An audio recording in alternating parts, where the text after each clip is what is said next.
Eh bien, salut tout le monde, vous êtes bien sur Stray Society 300, j'espère que vous allez bien. En tout cas, moi ça va super. On se retrouve aujourd'hui pour l'analyse du pay-per-view qui a fait son grand retour, mesdames et messieurs, cette année 2016. Je parle bien sûr de Backlash qui s'est tenu le 11 septembre au Richmond Coliseum, dans le Richmond en Virginie. Voilà, donc avant de rentrer directement dans le vif du sujet, pour parler très rapidement du pré-show, je suis juste au courant que Baron Corbin a battu Apollo Crew. Mon avis là-dessus, honnêtement, j'aurais préféré largement une victoire d'Apollo Crew, même si j'ai pas vu le match. Donc ce match de pré-show a été annoncé à la dernière minute, je pense, parce que il était pas prévu. Enfin, dans mes pronostics que j'avais fait, si je l'avais pas pronostiqué ce match, je pense qu'il est arrivé vraiment de dernière minute, parce que voilà, je pense qu'ils ont voulu quand même mettre un match dans le pré-show. Bref, passons, on va rentrer sans plus attendre dans le sujet avec le premier combat. Et donc le premier combat, mesdames et messieurs, c'était le Six Pack Challenge Match Elimination. C'était un peu compliqué ce que je viens de dire. C'était pour le WWE SmackDown Women's Championship. Donc ce match avait pour but de couronner la toute première championne de SmackDown de l'histoire. Je crois que c'était la première fois qu'il y avait ce titre. Enfin, en tant que WWE SmackDown Women's Championship. Bref. Donc les participants étaient Becky Lynch, Alexa Bliss, Nikki Bella, Naomi, Natalia et Carmella. Donc avant de parler du match, déjà j'ai été étonnamment surpris et en bien j'ai été surpris parce que le match a été en opener. Voilà, je pense que ce match en opener, il est très bien passé. Moi, je m'attendais à la demi-finale qui manquait là pour le tournoi par équipe. Et non, ils ont mis ce Six-Pack Challenge match en opener. Je trouve qu'il a été une très bonne décision de la part des officiels. Voilà, donc pour parler du match maintenant, pour moi, le match est bon. Il y a des moments sympas, mais je sais pas, il y a quelque chose qui bloque pour moi dans ce combat. Je dis pas qu'il est mauvais, hein, loin de là. Mais j'ai vraiment trouvé qu'il y a des moments, le match était mou. Pourtant il y avait quand même 6 women. Bon, après ça s'est rétréci au fur et à mesure qu'il y a des éliminations. D'ailleurs les éliminations, je ne vous dirai pas du tout l'ordre parce que je me rappelle vraiment plus. Je sais juste que la confrontation finale s'est jouée entre Becky Lynch et Alexa Bliss. Voilà, c'est à peu près tout ce que je me rappelle. Vraiment désolé, je m'excuse. Bref, voilà. Donc je disais oui, donc il y a des moments un petit peu bizarres. Mais voilà, donc le match est quand même bon. On a des spots sympas, je pense notamment au springboard de Naomi sur quasiment toutes les women's à l'extérieur du ring. Ça, c'est vraiment ce que j'ai retenu de ce combat. Et donc au final, c'est Becky Lynch qui, je pense pour moi, est la women's de ce combat qui le méritait le plus. Avec Naomi, parce que Naomi, faut quand même le dire, elle est vraiment agile, elle a vraiment une bonne entrée, tout ça. Donc je pense pour moi qu'elle mérite clairement le titre. Mais bon, là cette fois-ci ça a été Becky Lynch. J'espère que dans le futur Naomi aura une chance au titre, même si elle ne gagne pas forcément qu'elle soit mise en avant. Parce que c'est quand même une women's qui le mérite, hein, comme je le disais. Donc voilà, donc au final c'est Becky Lynch qui l'emporte avec sa prise de finition là du bras, je sais pas du tout comment ça s'appelle, et elle a fait taper donc Alexa Bliss si je me trompe pas. Et donc voilà. Donc au niveau de la note, pour moi, j'ai mis 8,5 sur 10 pour un match qui a duré 14 minutes. Pour le temps, c'est quand même une assez grande durée, hein, pour un match de women's. Après, c'est sûr que là, elles étaient 6 vu que c'était un six-man challenge match, mais c'est quand même notable ce 14 minutes pour ce match. Et donc, comme je l'ai dit, j'ai mis la note de 8,5 sur 10. Et donc le deuxième combat, mesdames et messieurs, c'était la deuxième demi-finale. Donc bon, après ce qui s'est passé à SmackDown, j'ai pas répété parce que je vais me perdre encore, ça va être chiant. Donc c'était le match qui opposait les Usos face aux Hype Bros, donc Mojo Rawley et Zack Ryder. Donc les gagnants affrontaient Heath Slater pardon, et Rhino en finale, donc plus tard dans la soirée. Avant de parler du match, encore une fois, hein, comme j'avais dit pour le match de Women, je tiens juste à dire une petite chose, c'est que déjà, vraiment, les Usos en heel, moi personnellement, je sais qu'il y a beaucoup de gens qui vont pas être d'accord avec moi, mais les Usos en heel, j'adhère complètement. Tout simplement parce que leur nouvelle tenue est vraiment stylée. Ils ont plus leur maquillage qui les rendait un petit peu débiles, hein, voilà, je trouve qu'avec leur maquillage, ça faisait un petit peu bête de foire. Donc voilà, donc vraiment, en heel, les Usos passent vraiment crème, en tout cas, c'est mon avis personnel. Voilà, donc n'hésitez pas à me dire en commentaire ce que vous pensez de la nouvelle tenue des Usos, voilà, de leur nouvelle manière. C'est vrai que ça fait un petit peu bizarre au début de s'adapter à tout ça, parce que moi j'avais vraiment l'habitude de les voir en face, voilà, de faire le Uso avec la foule, tout ça, là, c'est vrai que ça change beaucoup. Mais honnêtement, j'adhère complètement. Voilà, donc sans aucune surprise, le match bien sûr a été dominé par les Usos, hein, vu que c'est les heels. C'est toujours comme ça que ça se passe, j'ai envie de dire. Mais c'est vrai que malgré cette grosse domination qui pesait un petit peu sur le match, bon, elle n'était pas aussi oufissime que celle du Heath Slater et Rhino contre les Usos. Je reviendrai après parce que vraiment j'étais choqué de ce moment. Voilà, donc le match a été dominé par les Usos, mais la fin est quand même potable. Voilà, on a ça part dans tous les, voilà, comme un match par équipe normal, classique. C'était un match par équipe classique. Voilà, rien de oufissime. Au final, victoire des Usos. Voilà, ça me paraissait logique vu que les Usos, bah voilà, c'est normal qu'ils gagnent, quoi, j'ai envie de te dire. Donc voilà, donc c'était un match tout ce qu'il y a de plus classique, et donc j'ai mis la note de 7 sur 10, j'ai été quand même assez généreux. Pour un match qui a duré 10 minutes, pardon, j'avais oublié de dire le temps. Voilà, donc le match a duré 10 minutes, ce qui est quand même assez long pour un match par équipe. Et on passe donc au prochain combat maintenant, mesdames et messieurs, c'était le match pour le titre intercontinental. Le champion Le Miz remettait en jeu sa ceinture face à Dolph Ziggler pour la 130e million de fois. Les deux hommes s'affrontaient, hein. C'est un petit peu comme John Cena Orton, deux superstars qui s'affrontent, qui sont affrontés énormément dans leur carrière. Mais ce match, honnêtement, c'était mon match préféré de la soirée. Alors je sais que je pense que beaucoup de gens ne vont pas être d'accord avec moi, mais laissez-moi argumenter, bien sûr.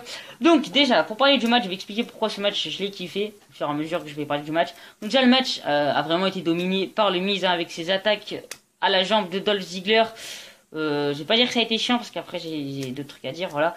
Donc vraiment, ce match a été basé vraiment sur les attaques du Miz sur les jambes de Dolph Ziggler. Après, dans le combat, le combat, au fur et à mesure, a commencé à s'envenimer un petit peu, le rythme a commencé à augmenter. Mais vous savez, c'est ce genre de rythme où, voilà, il y a une prise, après on attend qu'il se relève pour voir ce qui va se passer après, il y en a une autre, et après un, deux, et tout ça. Donc vraiment, ces moments-là, ça fait vraiment beaucoup de suspense durant ce combat. Il y avait des moments, genre, tu sais, c'était des prises banales, enfin pas banales, mais par exemple le jumping DDT de Dolph Ziggler, un, deux, il se dégage vraiment à la dernière seconde. Enfin, c'était vraiment un superbe combat, sans être officiel non plus, encore une fois.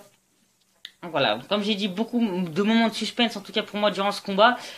Puis après, il y a la fin. Voilà, la fin qui m'a fait chier, hein, parce que, en fait, si ce match m'a tant fait vibrer que ça, c'est tout simplement parce que je suis un grand fan de Dolph Ziggler. Voilà, si vous ne le saviez pas. Mais non, vous le savez, je suis un grand fan de Dolph Ziggler. Je voulais vraiment qu'il gagne la ceinture. C'était vraiment pour ça que j'étais à fond dans ce match. Après, si vous, vous en foutez du Miz et de Dolph Ziggler, voilà, le match, c'est un petit peu comme moi, j'ai ressenti le match. Par exemple, je sais pas, mais j'ai vraiment kiffé les matchs, par exemple le Bray Wyatt Kane. Voilà, on va revenir après tout ça. Mais voilà, donc j'espère que je me suis un petit peu perdu. Bref, donc voilà, je disais que la fin colle bien avec le Miz, donc le Maryse qui arrive avec une sorte de bombe lacrymogène qu'elle fout dans les yeux de Dolph Ziggler. Donc, du coup, Dolph Ziggler, voilà, il est complètement sonné. Ensuite, le Miz enchaîne, voilà, 1, 2, 3. Écoutez, j'ai été dégoûté du résultat, mais c'est vraiment ce match qui m'a réveillé, parce que clairement, voilà, j'étais un petit peu la tête dans le cul quand j'ai regardé le show. Mais clairement, ce match, c'est vraiment été le match qui m'a réveillé. Le match des Women's, bah, il était bon, mais je l'attendais pas forcément plus que ça, parce que vraiment, il n'y a pas une diva une Women's, pardon, qui me fait vibrer plus qu'une autre. Le match Uso et Bros, il était bon, mais voilà, on savait qui allait gagner. Là, vraiment, ce match, là, à partir de ce moment-là, c'est vraiment à partir de ce match-là que j'ai vraiment été mis dans l'ambiance du pay-per-view. Le match a quand même duré 18 minutes, c'est quand même pas mal pour un match de titre mineur. Après, c'est un petit peu normal qu'il ait duré si longtemps. Les matchs, en général, ont été durés un petit peu plus longtemps que ce qu'on peut voir d'habitude, parce que la carte était un petit peu maigre, on va dire. Comme moi, non je rigole, ouais, parce que j'ai un petit peu maigre, voilà, enfin bref, on s'en fout, c'était la parenthèse à la con. Donc voilà, le match a duré 18 minutes, c'est quand même une assez bonne durée, et j'ai mis la note de 8,5 sur 10 pour ce match pour le titre intercontinental, ce qui est plutôt une bonne note. Et donc le prochain combat, devait être le match qui devait opposer Bray Wyatt à Randy Orton, sauf que Randy Orton a été blessé. Pas Bray Wyatt, mais ça c'est ce que WWE a mis dans la storyline, parce qu'en fait Randy Orton s'est réellement blessé. Alors je ne sais pas exactement où est-ce qu'il s'est blessé, je sais juste qu'il s'est blessé, donc ce qui a fait qu'il n'a pas pu combattre Bray Wyatt. Donc voilà, au début moi, parce qu'en fait pendant que je regardais le show, je savais pas qu'en fait Randy Orton était blessé.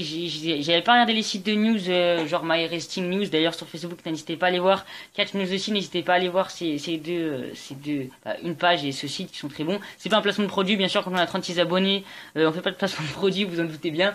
Donc voilà, petite parenthèse terminée. Donc voilà, donc du coup, Randy Orton n'a pas pu combattre ce soir par blessure. Moi honnêtement, comme je disais dans le show, je pensais que c'était pas une blessure, que c'était une storyline. Et bah même si pour moi à la base Randy Orton n'était pas blessé réellement, j'ai trouvé que c'était quelque chose de bon de faire ça. Je pense que si Randy Orton peut revenir très vite dans combattre réellement, ça peut être quelque chose de bon. Parce que voilà, Bray Wyatt en fait, la WWE, pour cacher la blessure de Randy Orton, a fait croire que Bray Wyatt a attaqué Randy Orton dans les coulisses, plutôt à sa jambe, tout ça, donc c'est pour ça qu'il n'avait pas pu combattre. J'ai trouvé ça très bien joué de la part de la WWE. Là, sur ce coup-là, ils ont vraiment assuré. Et donc du coup, voilà, Bray Wyatt est désigné vainqueur, voilà, machin. Mais bien sûr, il y a un mais. Il va affronter une superstar dans un All Barrett match. Qui c'est qui arrive? Kane. Voilà, moi j'étais plutôt assez content, surtout un All Barrett match. C'est deux catcheurs qui sont plutôt bourrin, on va dire, rentre dedans, des colosses, on va dire, voilà. D'habitude, j'aime bien tout ce qui est un petit peu high flying, tout ça, mais là, ce match m'a pas forcément tant dérangé que ça, parce que en ce moment, de plus en plus, j'arrive à apprécier les combats qui ont peut-être moins de rythme, mais plus d'impact dans les prises. Voilà, donc ce match, je l'ai bien aimé. Il était plutôt correct. Il n'y avait rien d'officiel non plus, bien sûr, hein, je dis pas. C'était un Old Barrett match. On a vu des chaises, des coups de chaise. On a vu notamment un DDT de la part de Kane sur une chaise. Ça, c'était cool. On a vu aussi la senton de Bray Wyatt sur la table. C'était le spot du match, clairement. Assez sympa à regarder, ce spot. C'était vraiment pas magnifique, mais vraiment cool. Voilà, donc bien sûr à la fin, bien sûr, donc Randy Orton, Bray Wyatt, pardon, allait gagner. Là, Randy Orton surgit de nulle part, même avec sa blessure, il parvient à faire un RKO sur Bray Wyatt. Voilà, et c'est Kane qui en profite.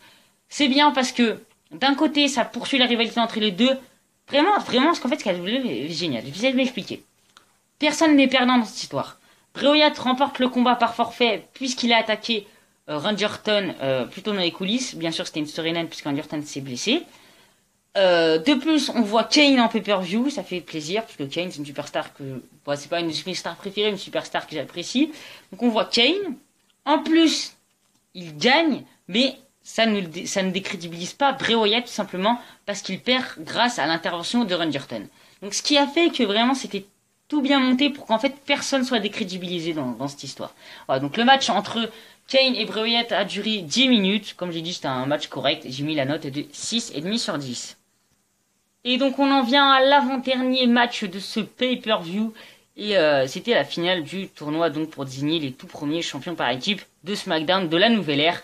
Donc c'était les Usos qui sont qualifiés plus tôt dans la soirée en battant Jay Bros face à Heath Slater et Rhino. L'équipe un petit peu what the fuck. Donc, pour parler du match, déjà, je tiens juste à dire, comme je voulais dire tout à l'heure, mon Dieu, mais vraiment, mon Dieu, c'est la première fois dans un match par équipe que la domination des heels est aussi longue. Mais Heath Slater s'est fait bouffer, mais d'une violence. Mais je crois, attends, le match a duré 10 minutes, je crois qu'il a dû se faire bouffer pendant au moins 7-8 minutes, quoi. Pendant 7-8 minutes, le mec s'est fait démonter par les Usos, il pouvait vraiment rien faire, mais alors vraiment nada.